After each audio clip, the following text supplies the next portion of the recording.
Kebanyakan dari kita mungkin sangat familiar dengan bumbu penyedap rasa bernama monosodium glutamat, atau lebih familiar dengan sebutan micin. Bumbu satu ini seperti menjadi bumbu penyedap rasa wajib yang biasa ditambahkan ke berbagai jenis masakan, termasuk masakan favorit Anda seperti bakso dan mie ayam. Berbicara tentang micin, mungkin Anda langsung berpikir tentang zat berbahaya yang dapat membuat bodoh atau menyebabkan kemampuan otak menurun. Perlu kalian tahu, kandungan glutamat dalam micin sebenarnya juga terdapat pada bahan makanan lain seperti susu, telur, daging, ikan, ayam, dan jamur, yang sebenarnya memiliki manfaat bagi metabolisme di usus dan digunakan sebagai sumber energi. Pada video kali ini, rekayasa produksi akan membahasnya untuk kamu. Liputan ini juga bagian dari request sahabat semua yang telah menuliskan di kolom komentar. Pada pembahasan kali ini, video ini didukung oleh pabrik penyedap rasa Ajinomoto. Bahan dasar dari pembuatan penyedap rasa monosodium glutamat berasal dari para petani ini. MSG atau micin dibuat dari dua bahan utama, yaitu molase atau tetes tebu dan juga tepung tapioka atau tepung singkong. Setelah tebu-tebu ini dipanen, tebu akan dibawa ke mesin penggilingan untuk diperas dan diambil sari pati gulanya. Cairan hitam pekat ini adalah tetes tebu yang dihasilkan dari proses pengekstrasian gula dari pohon tebu. Bahan pekat inilah yang akan dibawa ke pabrik pembuatan MSG.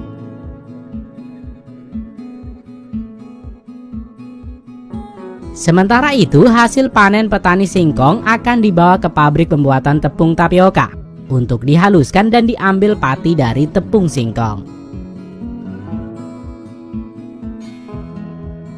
Di mesin ini, singkong akan dicuci, dikupas, dan dicincang terlebih dahulu.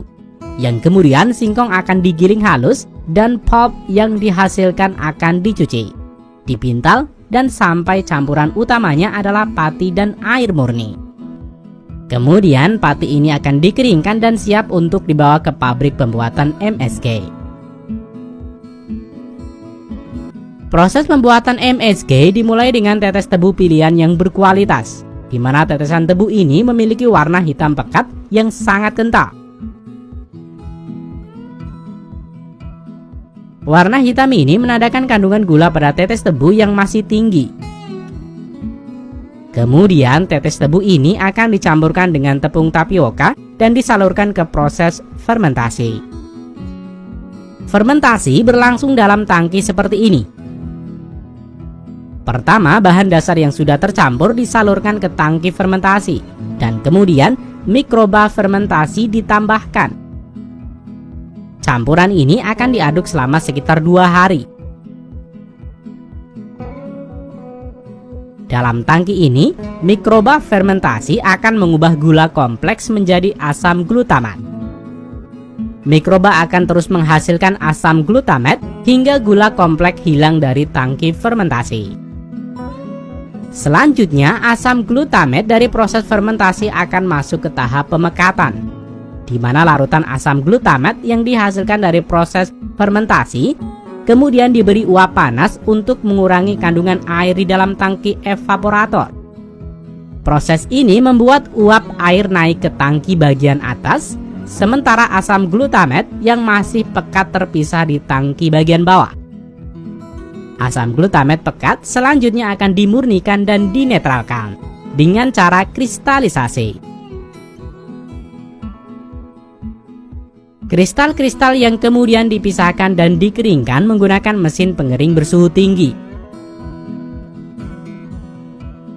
Proses kristalisasi dapat dilihat melalui jendela ini.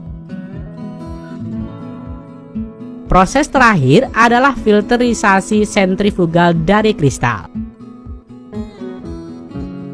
Mesin ini menghasilkan bijian lembut terpisah dengan ukuran yang sama yang kita kenal sebagai butiran micin. Akhirnya MSG atau micin masuk ke mesin pengemasan. MSG ini akan dikemas baik dalam kemasan botol maupun kemasan plastik. Pekerja selanjutnya mengepak dalam kardus dan siap untuk didistribusikan ke toko-toko di sekitar Anda. Berdasarkan penelitian WHO menetapkan ambang batas aman konsumsi MSG adalah 120 mg per gram berat badan dalam sehari. Itu berarti jika seseorang memiliki berat badan 50 kg, dalam sehari dia tidak boleh mengkonsumsi MSG lebih dari 6 gram atau sekitar 2 sendok teh. Walau begitu, ada beberapa kasus di mana seseorang akan sangat sensitif terhadap MSG. Namun perlu juga diketahui bahwa kurang dari 1% dari populasi masyarakat umum diperkirakan memiliki sensitivitas MSG ini.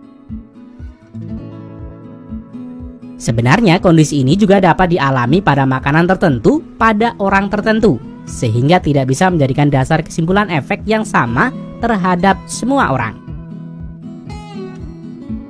Kini, semua terserah Anda yang menentukan terhadap penyedap rasa yang dibenci namun juga dicintai.